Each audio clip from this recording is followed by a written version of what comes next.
menunjukkan malam nisfu Sya'ban memang malam yang punya kemuliaan. Nah, jadi saya rasa cukup. Ini yang sengaja saya bawa yang Albani sama Ibn Taimiyah. Karena yang nentang-nentang kebanyaknya ya pengikut dia, saudara. Sengaja saya sampaikan. Jadi jangan anggap Ahlus Sunnah wal Jamaah ini bikin-bikin bid'ah. Enggak, saudara. Ada dalil yang bisa dipertanggungjawabkan. Oleh karena itu, mari kita lihat yang disampaikan oleh As-Sayyidil Ghumari, saudara. Di dalam kitabnya Husnul Bayan, di khulasahnya saya ingin sampaikan di sini. Ringkesannya aja, saudara. Al-Khulasah.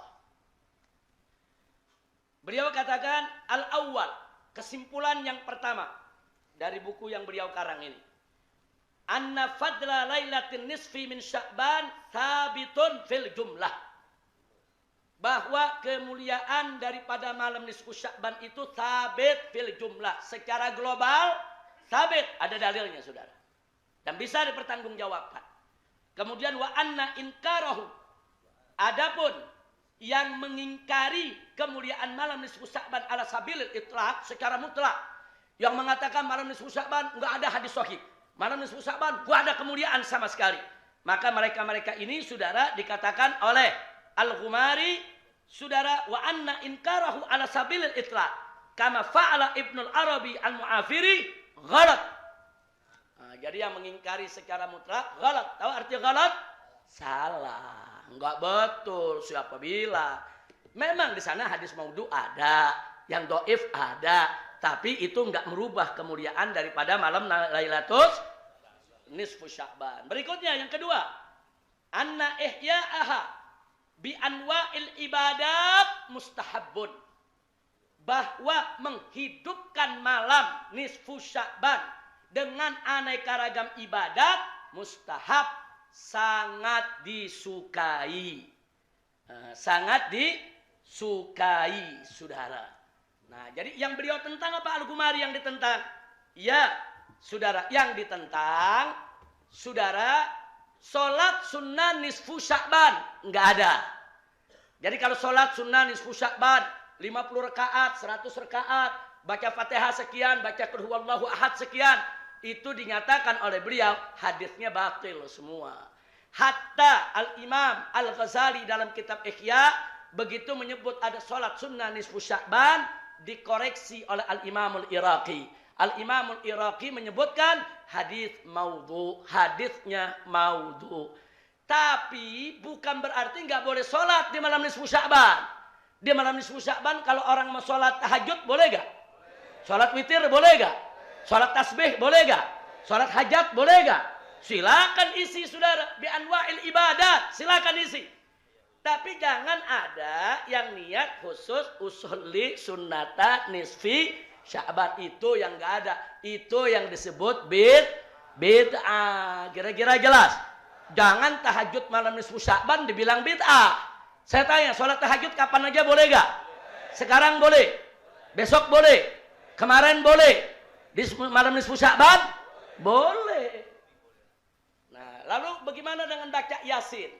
Riwayat tentang baca Yasin 3 kali enggak ada. La aslalahu, saudara. Enggak ada. Kalau kita meyakini harus baca Yasin 3 kali dengan niat-niat tertentu, bid'ah.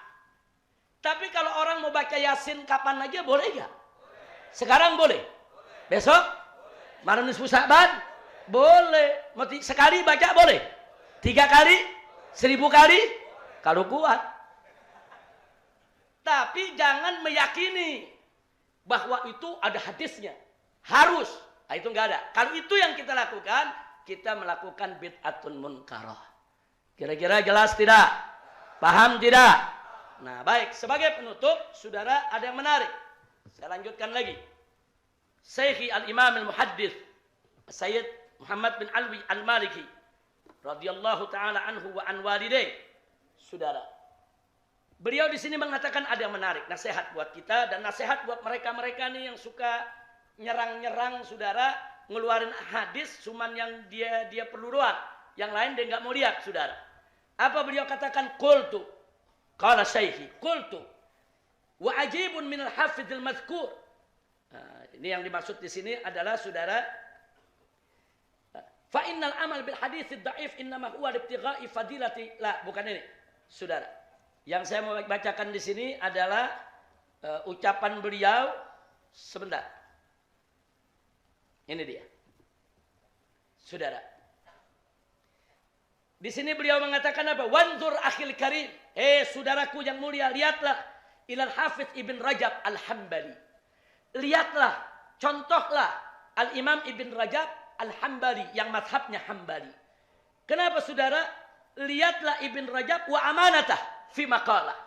Lihatlah Ibn Rajab dengan sikap amanat ilmiahnya dengan apa yang beliau katakan. Faqad bada'a kalamahu, pada saat beliau cerita soal malam nisfu Sya'ban, apa beliau katakan? Ikhtalafa ulama Syam fi sifati ihya'iha ala qaulain. Ulama negeri Syam berbeda pendapat dalam dua pendapat soal malam nisfu Sya'ban. Jadi kata saya punya guru, begitu mestinya ulama.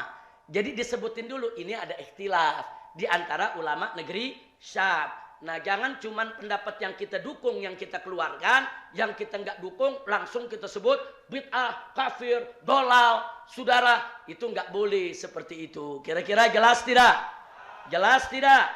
Nah, maka itu di sini beliau katakan dengan jelas ulama negeri Syam memang berbeda. Nah, ada yang membolehkan, ada yang mengatakan bid'ah. Jadi sekarang kita nggak usah kaget. Yang menganggap menghidupkan malam nisfu Sya'ban itu bid'ah, silakan jangan dihidupkan, tapi jangan coba-coba ngafirin yang menghidupkan malam nisfu Sya'ban. Kira-kira jelas tidak? Nah, adapun orang-orang yang menghidupkan malam nisfu Sya'ban, silakan hidupkan, tapi ingat, saudara, kita mesti jujur.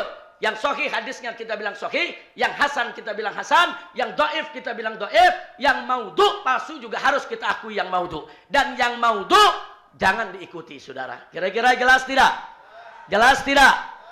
Tamassuk bil hadis sahih wal hasan hukmuhu wajib. Wajib kita berpegang teguh dengan hadis sahih dan hadis hasan. Ama al hadisud dhaif, saudara, yajuz, mubah. Boleh kita pegang jadi dalil fi fadailul a'mal wal manaqib. Asal jangan urusan ahkam wal aqaid. Dalam hukum akidah enggak boleh pakai hadis dhaif. Bahkan Al-Imam An-Nawawi radhiyallahu taala anhu dalam Kitabul Arba'in, saudara, menyebutkan bahwa Ahlus Sunnah wal Jamaah hampir ijma bahwa hadis dhaif boleh dipakai sebagai dalil fil manaqib wal fadail. Jadi enggak usah ribut lagi. Jadi kalau ada menentu hadisnya dhaif, oh ya memang dhaif. Kalau saya mau amalkan memang kenapa? Kan ulama membolehkan. Ijma dalam fadailul a'mal. Nah, kalau Anda enggak mau pakai hadis dhaif, ya silakan, itu urusan Anda. Kalau Anda merasa hadis dhaif enggak boleh dipakai, silakan, itu pendapat Anda. Tapi kami punya guru, punya masyayikh, punya imam yang juga punya pendapat yang kami ikuti selama ini, bahkan itu menjadi pendapat jumhur Ahlus Sunnah wal Jamaah. Kira-kira jelas tidak? Paham semua? Nah, maka itu untuk Lailatul Nisfu Sya'ban akan datang, silakan. Anda mau mengisi dengan ibadah, mengisi dengan baca Yasin, mengisi dengan sholat-sholat sunnah, mengisi dengan sedekah, silakan. Asal jangan diisi dengan maksiat. Jangan maksiat ya, ikhwan. Jangan maksiat. Itu Lailah Mubarakah. Tadi Syekh Ayyub Al-Lubnani sudah mengatakan itu merupakan Lailah Mubarakah. Ini dalam surat Ad-Dukhan disebutkan inna anzalnahu fi lailatin mubarakah. Jadi sebagian ulama seperti Ikrimah menafsirkan Lailah Mubarakah di sini adalah Lailah Nisfi Sya'ban. Walaupun ada ulama lain menyebutkan yang dimaksud adalah Lailatul Qadar. Tapi ada al-jama' bainal adillah. Ada yang mengatakan penentuan ketetapan itu Lailatul Nisfi Sya'ban. Diserahkannya ke para malaikat itu Lailatul Qadar di bulan Ramadan. Ala kulli hal, intinya Lailah Nisfi Sya'ban adalah Lailatul Mubarakah. Alhamdulillah. Nah, itu saja yang bisa saya sampaikan. Mudah-mudahan manfaat untuk kita semua. Kita tutup dengan doa seperti biasa.